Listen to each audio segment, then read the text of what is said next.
ಎಲ್ಲ ವೀಕ್ಷಕರಿಗೆ ನಮಸ್ಕಾರ. ನಮ್ಮ ಯೂಟ್ಯೂಬ್ ಚಾನೆಲ್ಗೆಲ್ರಿಗೂ ಸ್ವಾಗತ.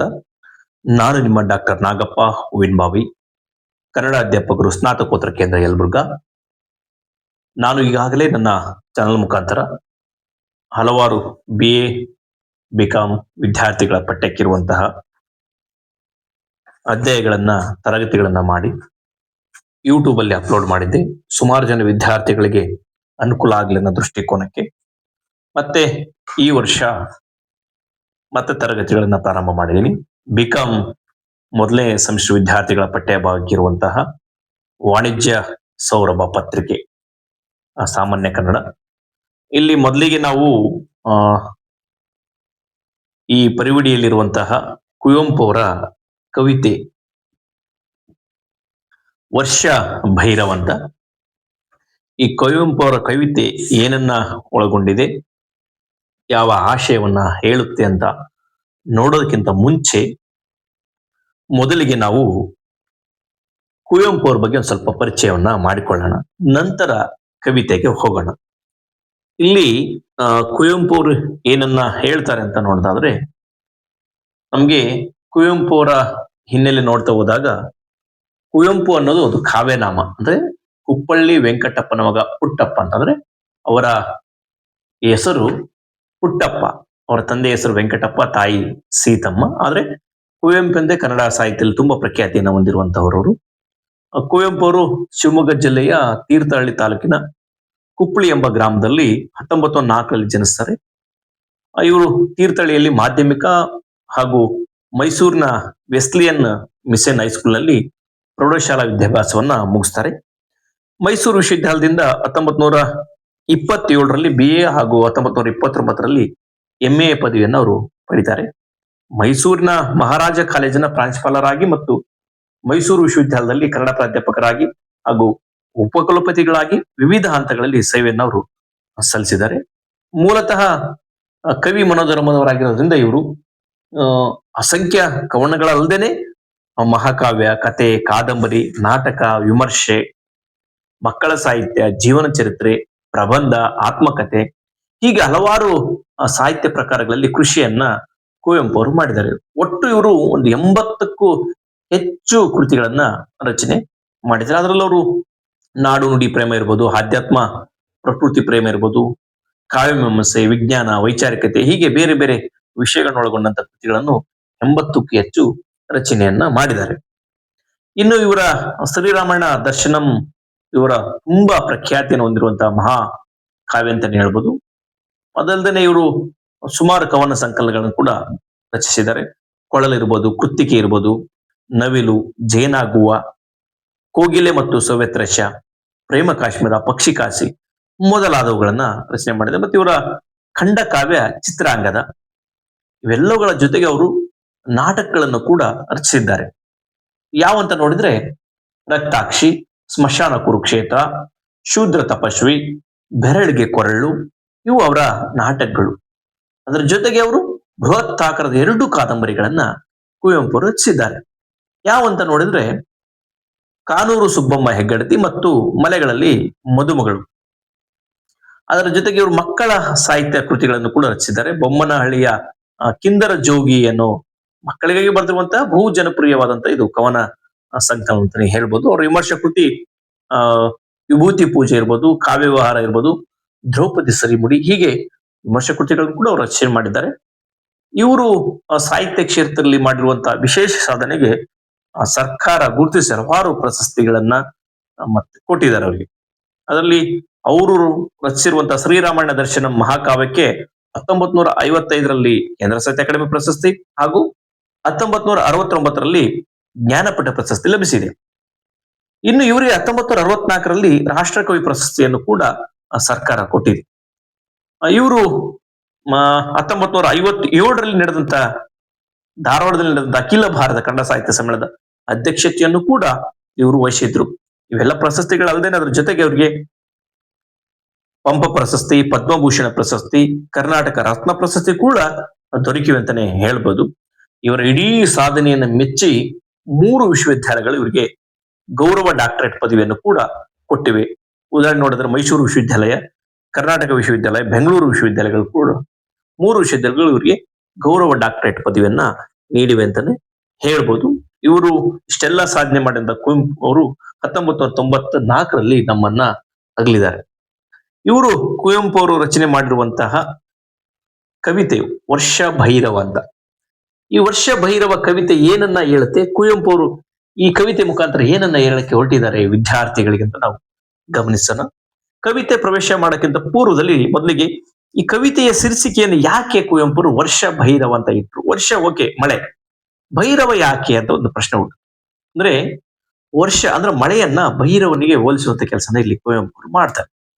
ಅಂದ್ರೆ ಭೈರವ ಕೆಲವು ಸಂದರ್ಭದಲ್ಲಿ ಹೇಗೆ ರೌದ್ರಾವತಾರವನ್ನ ತಾಳ್ತಾನಲ್ಲ, ಆ ತರ ಮಳೆ ಕೂಡ ರೌದ್ರಾವತಾರವನ್ನ ತಾಳುತ್ತೆ ಅಂತ ಅವರು ಇಲ್ಲಿ ಹೇಳ್ತಾ ಹೋಗ್ತಾರೆ. ಅಂದ್ರೆ ಮಳೆಯ ಬಗ್ಗೆ ಕುವೆಂಪು ಅವರು ಬರೆಯಕ್ಕೆ ಯಾಕೆ ಸಾಧ್ಯ ಆಯ್ತು ಅಂತ ನೋಡಿದ್ರೆ, ಕುವೆಂಪು ಅವರು ಮೂಲತಃ ಶಿವಮೊಗ್ಗ ಜಿಲ್ಲೆಯ ತೀರ್ಥಹಳ್ಳಿ ತಾಲೂಕಿನ ಕುಪ್ಪಳೆಯವರು. ಕುಪ್ಪಳೆ ಒಂದು ತುಂಬಾ ಮಲೆನಾಡು ಪ್ರದೇಶ ಆಗಿರೋ ಕಾರಣಕ್ಕೆ ಇಲ್ಲಿ ದಟ್ಟವಾದ ಮಳೆ ಕೂಡ ಸುರಿಯುತ್ತೆ, ದಟ್ಟವಾದ ಕಾಡಿರುತ್ತೆ. ಅಲ್ಲಿ ಸುರಿಯುವಂತಹ ಮಳೆಯನ್ನ ಅವರು ನೋಡಿ ಈ ವರ್ಷವನ್ನ ಅಥವಾ ಮಳೆಯನ್ನ ಭೈರವನಿಗೆ ಹೋಲಿಸುವಂತ ಕೆಲಸ. ಅದಕ್ಕೆ ಅವರು ಕವಿತೆಯ ಶೀರ್ಷಿಕೆಯನ್ನ ವರ್ಷ ಭೈರವ ಅಂತ ಇಟ್ಟಿದ್ದಾರೆ. ಈ ಮಳೆ ಅಂದ್ರೆ ಭೂಮಿಗೆ ಬರುವಂತಹ ಮೊದಲ ಮಳೆ, ಮುಂಗಾರು ಮಳೆಯ ಆರ್ಭಟವನ್ನ ಅವರು ಈ ಕವಿತೆಯಲ್ಲಿ ಹಿಡಿದಿಡುವಂತ ಕೆಲಸವನ್ನ ಕುವೆಂಪು ಅವರು ಮಾಡಿದ್ದಾರೆ. ಮೊದಲಿಗೆ ಈ ಕವಿತೆ ಒಟ್ಟು 3 ಪ್ಯಾರಗಳಿದಾವೆ. ಆ ಪ್ಯಾರವನ್ನ ಓದ್ತಾ ಆ ಕವಿತೆ ಏನನ್ನ ಹೇಳುತ್ತೆ ಅಂತ ನಾವು ನೋಡೋಣ. ಮೊದಲನೇ ಪ್ಯಾರ ವರ್ಷ ಭೈರವ, ಕುವೆಂಪು ಅವರು ಕವಿತೆ ನೋಡಿ. ಕದ್ದಿಂಗಳು ಕಗ್ಗತ್ತಲು ಕಾರ್ಗಾಲದ ರಾತ್ರಿ, ಸಿಡಿಲ್ಮಿಂಚಿಗೆ ನಡುಗುತ್ತಿದೆ ಪರ್ವತ ವನದಾತ್ರಿ. ತುದಿ ಇಲ್ಲದೆ ಮೊದಲಿಲ್ಲದೆ ಹಿಡಿದಂಬರವನು ತಬ್ಬಿದೆ ಕಾದಂಬಿನಿ ರಾಶಿ. ನಿರ್ದಯ ಕಠಿಣಾಘಾತದಿ ಕುಂಬನಿಯನ್ನು ಅಪ್ಪಳಿಸಿದೆ, ಗೀಳ್ಟಿರೆ ಬೋರೆನ್ನುತೆ ಬಿರುಗಾಳಿಯು ಬೀಸಿ.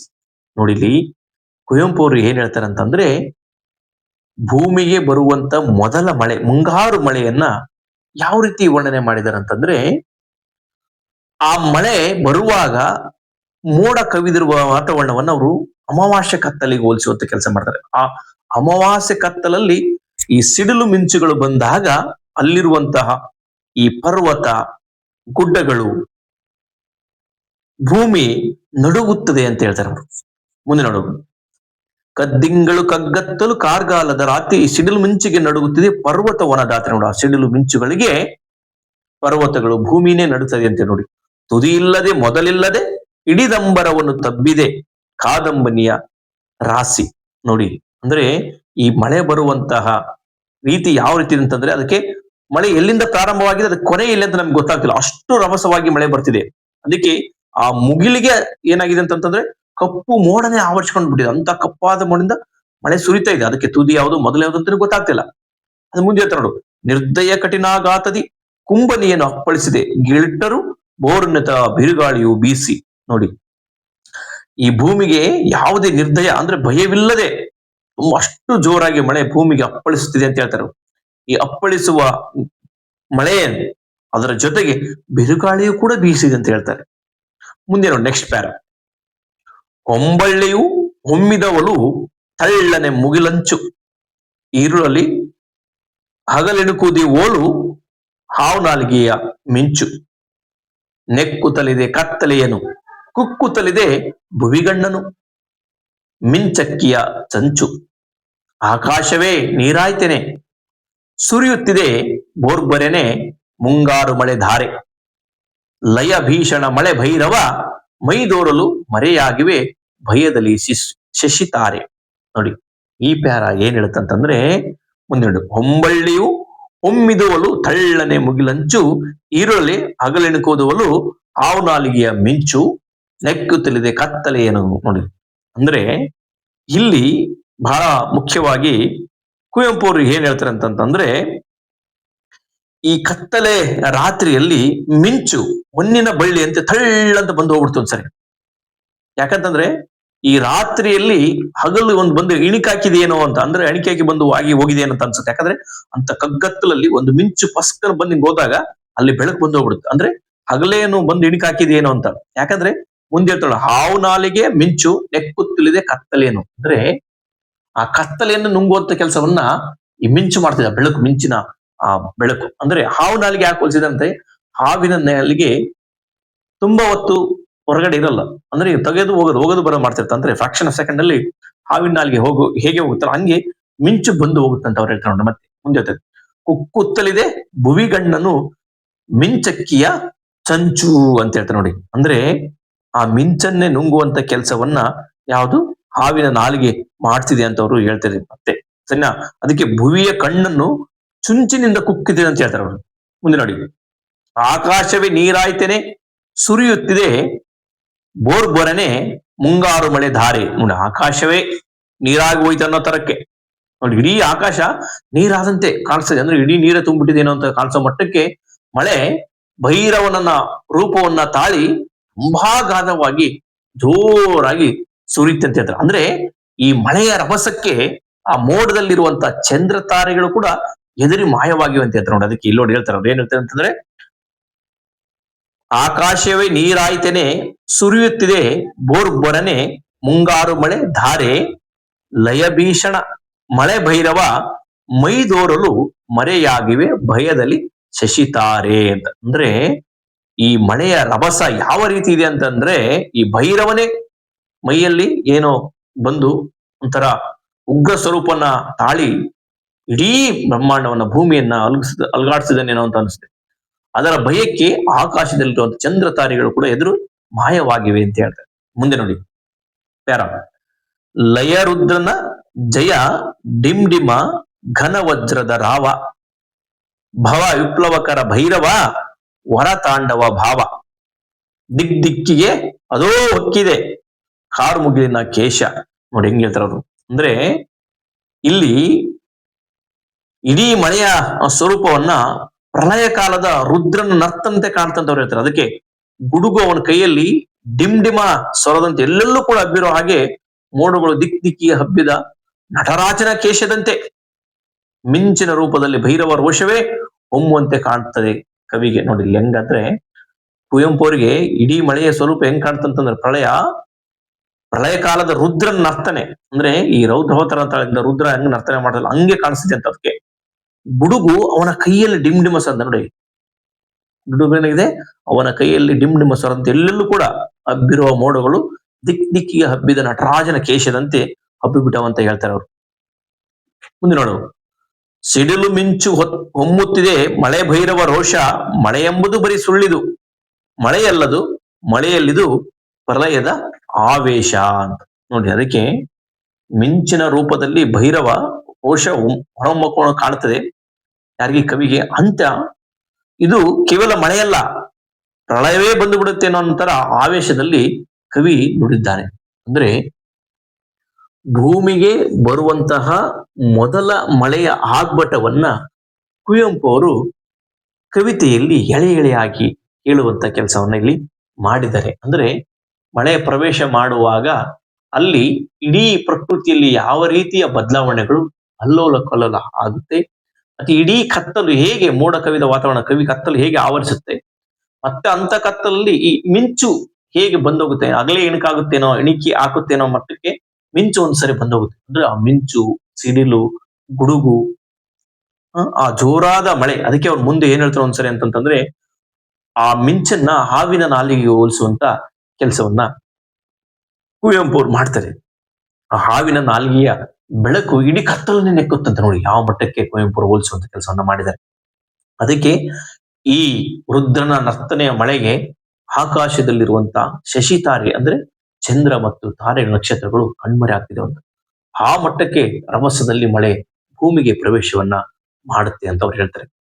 ಒಟ್ಟಾರೆಯಾಗಿ ಕುವೆಂಪು ಈ ಕವಿತೆಯಲ್ಲಿ ಏನನ್ನ ಹೇಳ್ತಿದ್ದಾರೆ ಅಂತಂದ್ರೆ, ಭೂಮಿಗೆ ಬರುವಂತಹ ಮೊದಲ ಮುಂಗಾರು ಮಳೆಯ ಪ್ರವೇಶ ಹೇಗೆ ಇರುತ್ತೆ, ಆ ಭೂಮಿಯಲ್ಲಿ ಆಗುವಂತ ತಲ್ಲಣಗಳು ಏನು, ಪ್ರಕೃತಿಯಲ್ಲಿ ಯಾವೆಲ್ಲ ವ್ಯತ್ಯಾಸಗಳಿರುತ್ತೆ, ಮಳೆ ಯಾವ ಮಟ್ಟಕ್ಕೆ ಇರುತ್ತೆ ಅಂತಂದ್ರೆ ಮೊದಲ ಯಾವುದು ತುದಿ ಅನ್ನೋದು ಯಾವ್ದಂತ ಗೊತ್ತಾಗೋದಿಲ್ಲ, ಆ ಮಟ್ಟಕ್ಕೆ ಮಳೆಯ ಪ್ರವೇಶ ಭೂಮಿಗೆ ಇರುತ್ತೆ ಅಂತ ಅಂದ್ರು. ಇಷ್ಟು ಆಶಯವನ್ನ ಕುವೆಂಪು ಅವರು ಈ ಕವಿತೆಯಲ್ಲಿ ಹೇಳಿದ್ದಾರೆ. ಮತ್ತೆ ಇಂತಹ ಒಳ್ಳೆ ಒಳ್ಳೆ ತರಗತಿಗಳಿಗಾಗಿ ನಮ್ಮ ಚಾನೆಲ್ನ ಸಬ್ಸ್ಕ್ರೈಬ್ ಮಾಡಿ, ಲೈಕ್ ಮಾಡಿ, ಮತ್ತು ಹೆಚ್ಚು ಹೆಚ್ಚು ವಿದ್ಯಾರ್ಥಿಗಳಿಗೆ ಈ ಮಾಹಿತಿಯನ್ನ ಶೇರ್ ಮಾಡಿ, ಮತ್ತು ಬೆಲ್ ಐಕನ್ ಒತ್ತಿ. ಹೆಚ್ಚು ಹೆಚ್ಚು ಸಬ್ಸ್ಕ್ರೈಬ್ ಆಗೋದ್ರಿಂದ ಇನ್ನೂ ಹೆಚ್ಚು ಹೆಚ್ಚು ವಿದ್ಯಾರ್ಥಿಗಳಿಗೆ ಮಾಹಿತಿ ಶೇರ್ ಆಗುತ್ತೆ. ಇಂಥ ಉಪಯುಕ್ತ ಮಾಹಿತಿಯೊಂದಿಗೆ ಮತ್ತೆ ಸಿಗೋಣ. ಎಲ್ರಿಗೂ ನಮಸ್ಕಾರ.